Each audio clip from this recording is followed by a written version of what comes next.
You're listening to the Future Sense podcast. You can find us online at futuresense.it.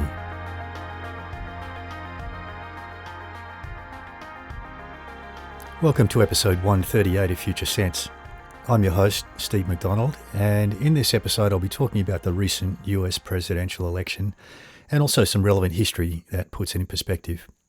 Just before I begin though, I want to mention a warning that I gave back in episode 135 in late October last year about possible economic disruption and civil unrest, and particularly around the time of the US election. We've certainly seen some unrest so far. The markets have been rather choppy and the crypto market has been absolutely booming, with Bitcoin hitting an all-time high. I do believe, though, that there is still some financial disruption to come and also quite likely some unrest, most obviously in the USA, and probably around the inauguration time of 20th January, I would say, or soon afterwards. So I just want to say that those probabilities are still there and advise you to be alert and consider your local conditions wherever you are in the world and whether you need to hold some extra cash or supplies on hand just in case. To understand what's going on in the USA, I'd like to begin by looking at the key layers of consciousness that are at play and their value systems, and this will help us understand what to look for and to make sense of recent events. If you're not familiar with the value systems, the layers of consciousness that I talk about, there is a table on the resources page of the podcast website, futuresense.it, which will give you a simple overview of those layers of consciousness so you can follow along. Now, globally, we are navigating the end of the scientific industrial era, which is layer 5 in the Clare-Graves model, and the emergence of a new way of being human, which is layer 6, and that is inherently more peaceful and focused on human connection. The change process that we're going through has a well-established trajectory based on Clare-Graves' research and lots of other bodies of research, and it's the same pattern at both a personal level and at scale.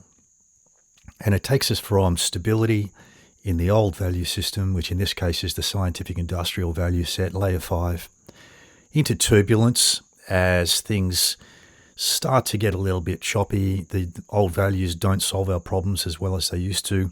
And then eventually we descend into a place of chaos where nothing seems to be working for us. And it's in that chaos that the pressure creates transformational change and there's a breakthrough.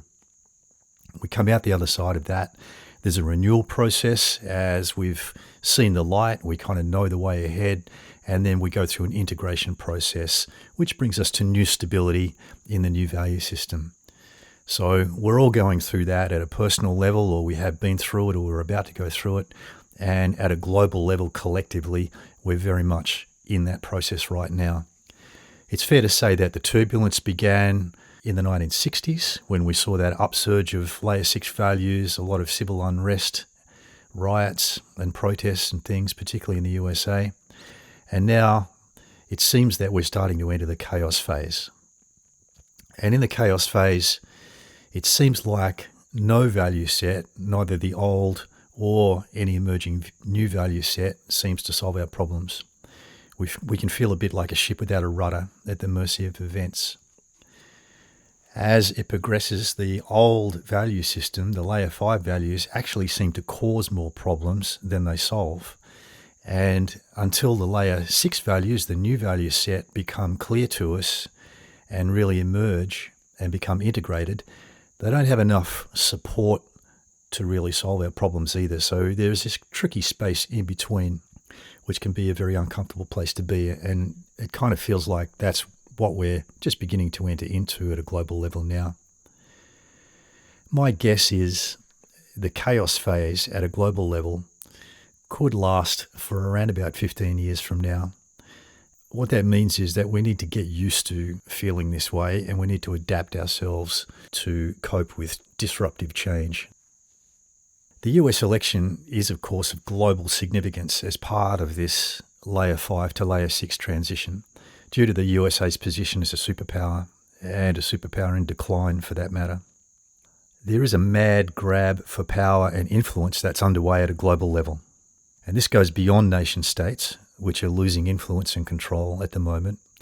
And it involves global alliances of rich and influential people and global organizations whose power is beginning to eclipse that of existing governments.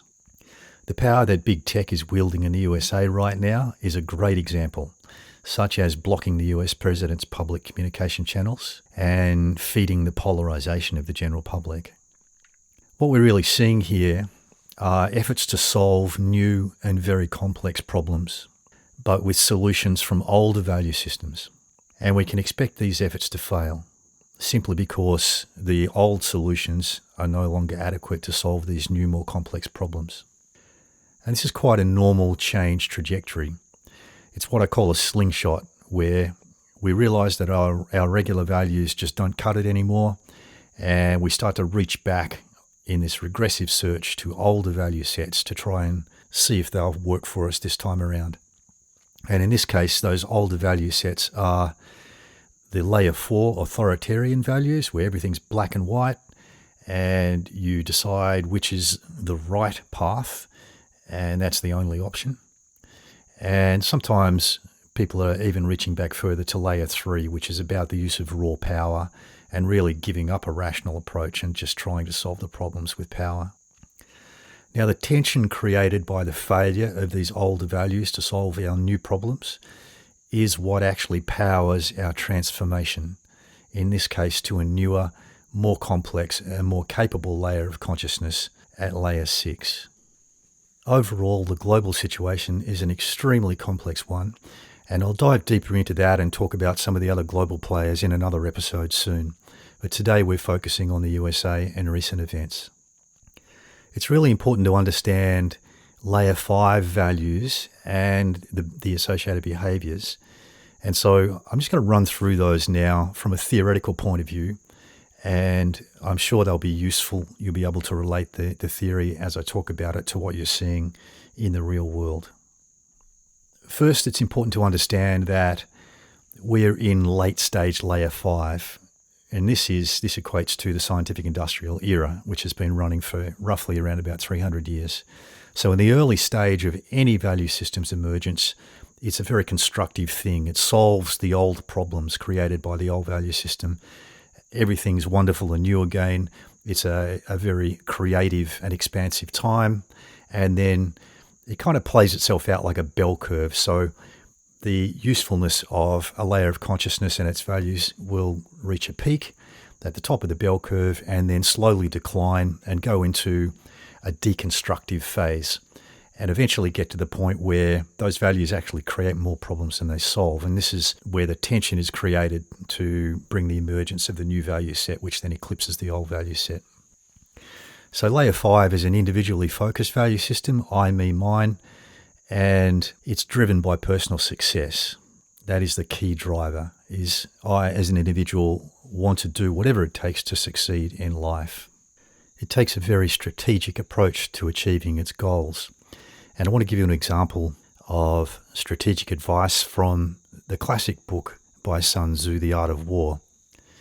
Sun Tzu says, "Make a noise in the east and attack from the west."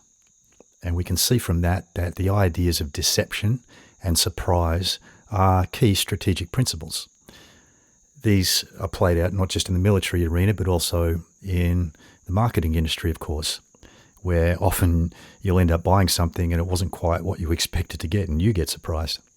To layer 5, information is power, and this gives rise to the idea of secrets being a great tool for maintaining power. So if I know something that you don't, then I can have power over you.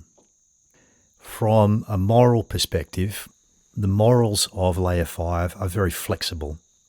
They will do whatever it takes to get the prize, so long as they don't offend anybody who is critical to their support.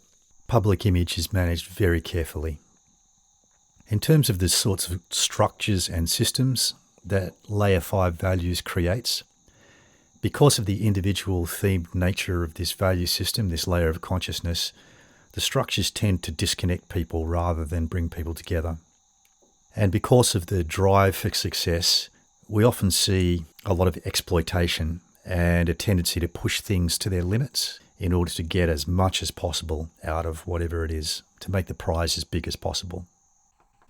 An example I often use to convey the concept of layer 5 values is a poker game, where The cards are held close to your chest, they're held secret, and only played when the opportunity arises to win over somebody else.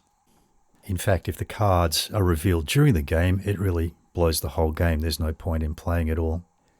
So you can see then how a society structured around layer 5 values, as most of our societies are today, is very likely to include processes for keeping secrets and organizations whose job it is to carefully manage information in terms of how it's revealed and who has what information within society. Now, remembering how the life of a value system plays out in this bell curve shape, in the first half, everything is very constructive and useful, and then as the value system declines, or the society declines, then its attributes, such as secrecy, start to become detrimental and cause problems.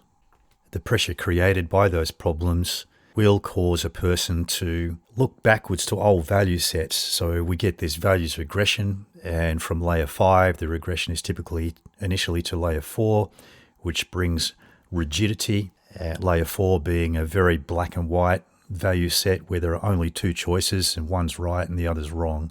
So the finesse that comes from being able to assess multiple options and choose the best in layer 5 gets reduced back to, well, there's only really one option now. The regression to layer 4 also means that this capacity to mask information behind a veil is also lost. So things start becoming very blatant, and we start to be able to see a person's motivations very, very clearly because they're only expressing one choice and one truth. Then if there's enough pressure, we may see a further regression to layer 3, where rational thinking is completely lost. The pre-rational drivers take over, and often people resort to the expression of pure power and in some cases raw violence in order to solve their problems. Now, keeping all that in mind, let's take a look at how these dynamics are playing out in the USA right now. It's important to learn from the US example to understand how this kind of collapse process can unfold, because we're all going to be impacted by this dynamic over the coming decade at some point. It's fair to say that the American government has known for a long time about the risk of social unrest to national security, and it has been researching how to deal with that through the Pentagon and also training people in how to keep the general population under control should public order break down. The activism of the 1960s, of course, was a big wake-up call, and it led to the introduction of a whole bunch of controlling legislation, including what came to be known as the war on drugs, which allowed law enforcement to enter a home without a warrant. And since then, there's been a slow regression towards authoritarianism. The attacks on 9/11, of course, justified the introduction of more controlling legislation, and we saw a huge ramp up in public surveillance, of course, and the capacity to detain citizens without charges on suspicion of terror. Something important also happened in 2012 when the Obama administration amended the National Defense Authorization Act to legalize the use of information operations, that is, using propaganda and professional military-grade deception on the American public. This really was a massive blow to democracy, and I don't think it attracted the kind of attention that it should have at the time. The legislation allowed all of the intelligence resources that were being used to monitor and manipulate foreign countries to be legally repurposed for domestic counter-terrorism use, legally being the key word here. These operations also usually include counter-intelligence efforts. So it's not just about deceiving governments and the general public, but also about deceiving foreign intelligence professionals to hide their tracks. And there can be many, many layers of deception. It becomes very, very complex. We should note that very recently, President-elect Byron called the Washington, D.C. protesters who breached the Capitol building domestic terrorists. And that enables this legislation to apply because it's then seen as part of the war on terror. You might recall the Cambridge Analytica scandal of the 2016 election. That kind of military-grade psychological manipulation is a commercial offshoot of what we're talking about here, military information operations. I have a copy of the US Military Unconventional Warfare Manual, which I found online. And here's what it says about dealing with the general population. It advises to take into account the general population of a country and any opportunities to, quote, infiltrate civil institutions and manipulate popular grievances and overt political activities to support objectives, unquote. And what I'm going to do now is give you a couple of examples from history where this is played out, just so you can appreciate the possibility of what could be going on within the USA right now. A few years back, I attended the South by Southwest conference in Austin, Texas, and went to a talk by Eric Schmidt and Jared Cohen from Google. And Jared had previously served with the US State Department, which is the department that oversees the CIA, before moving to work at Google. And I understand that there's a lot of exchange that goes on between Google and the State Department.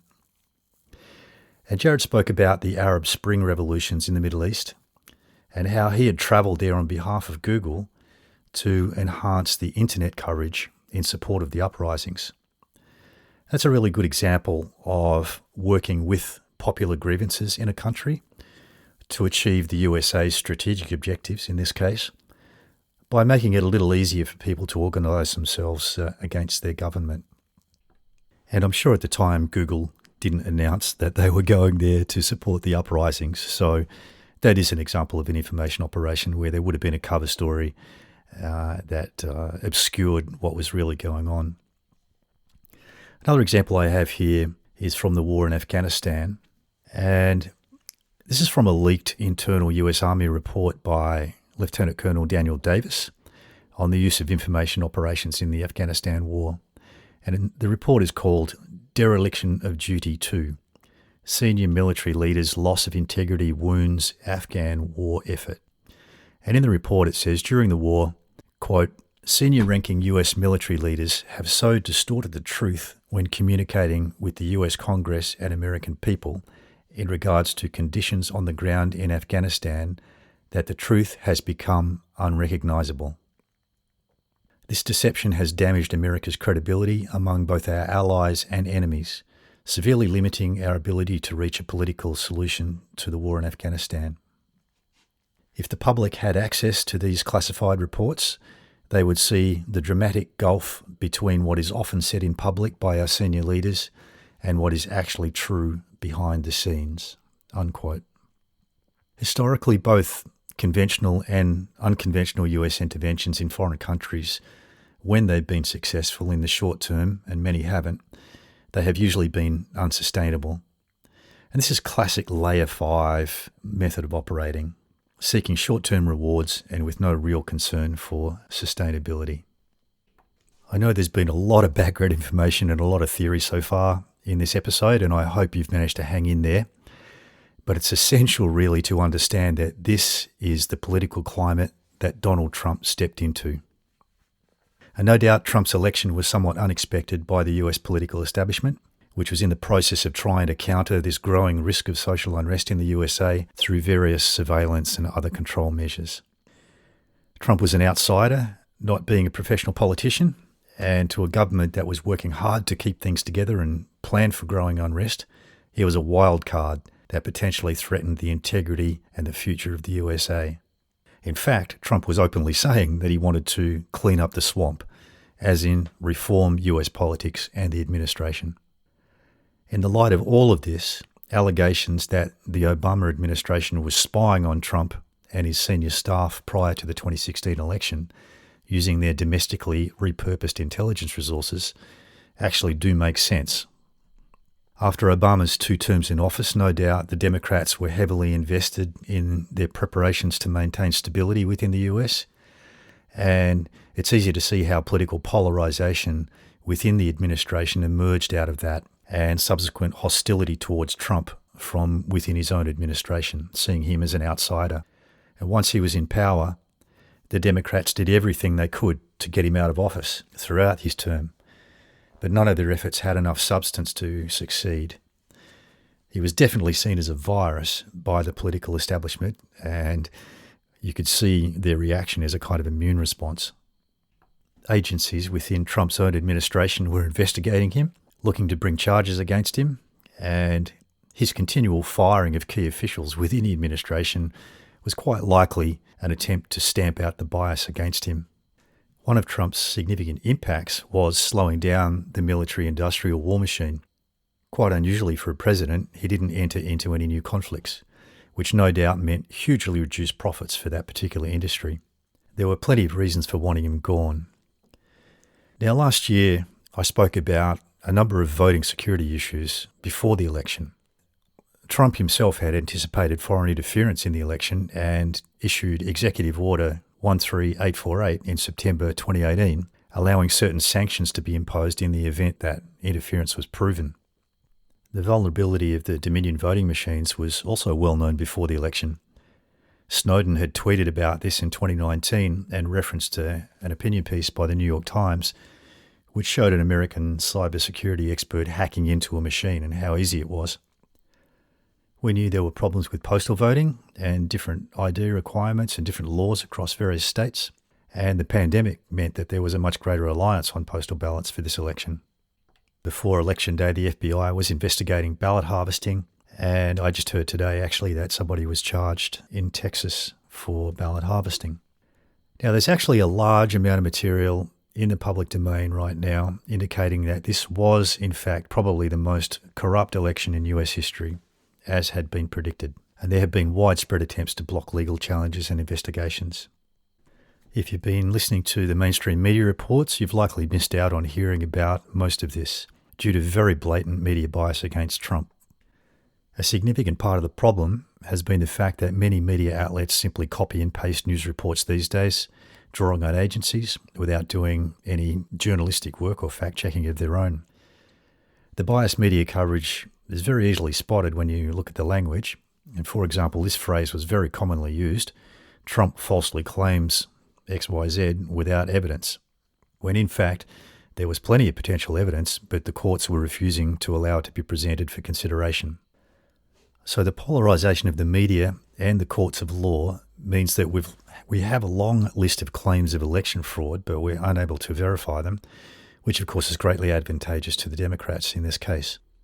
Issues that have been raised, but of course we don't know if they're true or not, are that some states did not follow their own legislation in handling and counting ballots, that the Dominion voting machines automatically switched some votes from Trump to Biden, and we do know that these machines are capable of being programmed to switch votes, which is concerning in itself. And there are also claims the machines were online when they shouldn't have been, and that they were accessed from overseas. There are claims of evidence of this being controlled from a base in Italy. There are Republican observers who claim that they were prevented from doing their job of witnessing the counting process. There was certainly a coordinated halt to vote counting across multiple key cities, which saw the observers sent away before a flood of Biden votes suddenly arrived to tip the scales in these states, and I think that is pretty well established. Some statisticians who've looked at the voting figures claim that there are highly irregular patterns in the way that the votes came in, with very unnatural-looking vote dumps of mostly Biden votes, and that these came after the halting of vote counting across those key states. And there are claims that if all of these irregularities were taken into account, the difference would be enough to give Trump victory. Some things we do know for sure are that numerous legal cases alleging voting fraud across multiple states have been dismissed by multiple courts, mostly on the grounds of standing or jurisdiction, before any evidence could be presented or considered. And we have to ask why, and why is that such a consistent pattern? What is the likelihood of every court refusing to hear evidence in these cases? We also know that the Senior Counsel of the United States refused to hear a case put forward by Texas against alleged voting fraud in Pennsylvania. And again, why would that be refused? You know, it's such an important issue. We also know there was a notable absence of action by federal agencies, including the FBI, Department of Justice, and the CIA, in face of all of these claims of alleged fraud or interference, both domestic and allegedly from overseas. And we also know for sure that mainstream media outlets began calling victories unusually early on the election night. And we know the media is highly controlled. You may have seen videos that have been circulating for quite some time now showing dozens of channels where the news anchors are repeating exactly the same script. And what we've seen in the case of this election is a similarly scripted bias against Trump. It's also a fact that after the election, the US Director of National Intelligence, John Ratcliffe, reported publicly and to the president that there was definitely foreign interference in the election. And this contradicted a previous statement by the head of the Cybersecurity and Infrastructure Security Agency, who denied that there'd been any interference. So again, you've got to ask, why that contradiction? And why, in the face of this announcement by the Director of National Intelligence, was nothing done? What should have happened is, according to Trump's 2018 executive order, the various security agencies should have submitted reports to the president within 28 days. But they simply didn't do it. They did not comply with the president's order. And yet in the meantime, the media and the Democratic Party have kept up the same mantra without variation. And the consistency of that is a key indicator that something is being scripted. There were also some strange events at the Trump rally in Washington, D.C. on the 6th of January that suggested some deception was going on. In one piece of footage, I saw police quite casually opening up barriers to allow the crowd in to access the Capitol building, and also at times standing by and watching people within the Capitol building without attempting to control them. Since then, Washington police have reported that some police have been suspended as a result of their actions on the day. You could put that down to simply political polarization, but the very calm manner in which they were acting and controlling themselves suggests something more than that. If you saw the mainstream media reports, you probably saw footage of the painted man with a furry hat and horns. His name is Jacob Chanceley. Up until that day, he was listed online as an actor, a paid actor for hire. And he had also been photographed previously at a Black Lives Matter rally, which is a strange place for a Trump supporter to be. So you've got to ask, what was he doing and why was he there? And why was his ad as an actor for hire taken down immediately that it started to appear in social media reports? Was the whole breach of the Capitol building simply a deception to make Trump look bad and to provide an excuse to take further action against him? There's really no proof of that at the moment, but what I can say is that these are the kind of tactics that countries use when they engage in deception operations, information operations, and unconventional warfare. As I record this, reports are emerging of a police investigation into possible inside assistance provided to the crowd from people who worked inside the Capitol building. So I think there's more to come on that issue. Vice President Pence has signalled that he won't support attempts to remove Trump from power before the inauguration of President-elect Joe Biden. However, again, as I'm recording, there has been a vote in the House of Representatives to impeach Trump for a second time, no doubt to keep pressure on him and possibly to stop him from running for office again in the future. If the legal system operates as it should, though, even if the Senate supports this move to impeach him, the case against him seems very weak and artificially constructed, and I think it's unlikely to stand, just like the previous attempt. In terms of what happens next, you might recall that last year I reported Cryon had predicted a second major event after the elections, and that event would have a very significant impact on how things play out. And that's yet to happen, so we need to watch for that. In the meantime, it's healthy to remain alert and skeptical, I think, about what's being said by authority in the media, without going overboard, of course, about potential conspiracies, but understanding that this is the nature of Layer 5, to hold secrets and to undertake behind-the-scenes manipulation in order to achieve its goals. The stakes are very high, of course. Nothing less than control of the world is up for grabs at the moment as the USA's power declines. And the likelihood of very sophisticated deceptions on a large scale is very high, because people will do whatever it takes in order to win that prize, according to the old Layer 5 values. The media agency Reuters published some survey results on the 13th of January, and I'd like to read some of this article to you very quickly.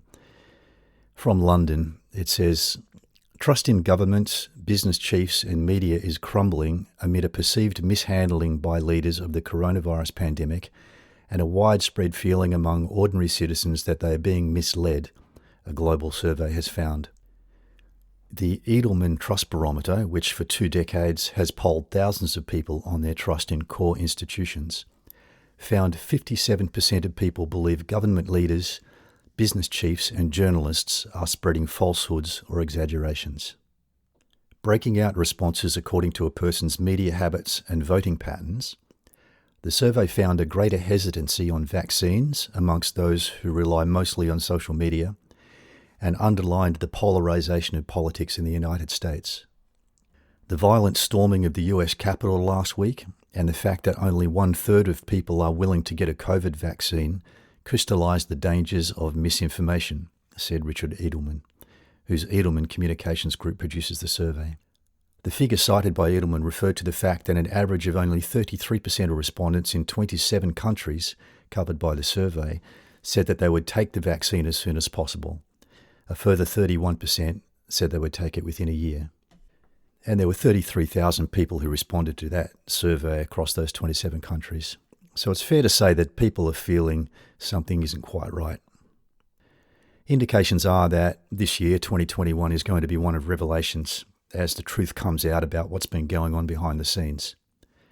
The transparency created by our increasingly connected technology makes it very, very hard for the old paradigm to cloak its actions anymore. It's important to remember, though, that at the end of the day, everyone is doing their best to solve our problems from their particular perspective, according to their dominant value system. Some solutions are more capable than others, of course, and for the whole of humanity, this is a trial and error process that's leading us closer to achieving stable and sustainable global coordination in the future. The tensions that are building are absolutely necessary to drive this global shift, which will ultimately bring us a better world. And although it may not be obvious, we are actually making progress. Learning to read the value systems and looking beyond the surface level themes and personalities can help us to make better choices and attract the progress of this consciousness shift. Remember that all of the parties and different organisations involved are fragmented to some extent with conflicting internal agendas. So they're no longer a useful way to label people or to make sense of motivations. We really need to look to the value systems. The Layer 5, Layer 6 consciousness shift has its own momentum, and regardless of who is in power, it will continue to unfold. The best that we can do is to work with its natural energy flows and understand the direction that things are headed in. I estimate that we have perhaps another 12 years or so of rapid and disruptive change before we reach a significant turning point around 2032, and then maybe up to 2 decades from now before we achieve some kind of sustainable global stability. What we need to do, in line with the emerging Layer 6 value system, is create resilient, self-sufficient local communities so we can weather these massive changes ahead while using leading-edge technologies to good effect, including for staying connected with other like-minded communities and sharing ideas and resources. This global paradigm shift is bringing a completely different way of living and a different way of being human, and we need to rebuild our societies from a grassroots level with a foundation of integrity and trust. Take care, and thanks for listening to Future Sense. You've been listening to the Future Sense podcast, brought to you by the non-profit Agency for Advanced Development of Integrative Intelligence, part of the RD Mesh Foundation. You can find us online at futuresense.it, where you can subscribe for free, and also link to our social media accounts on Twitter and Facebook.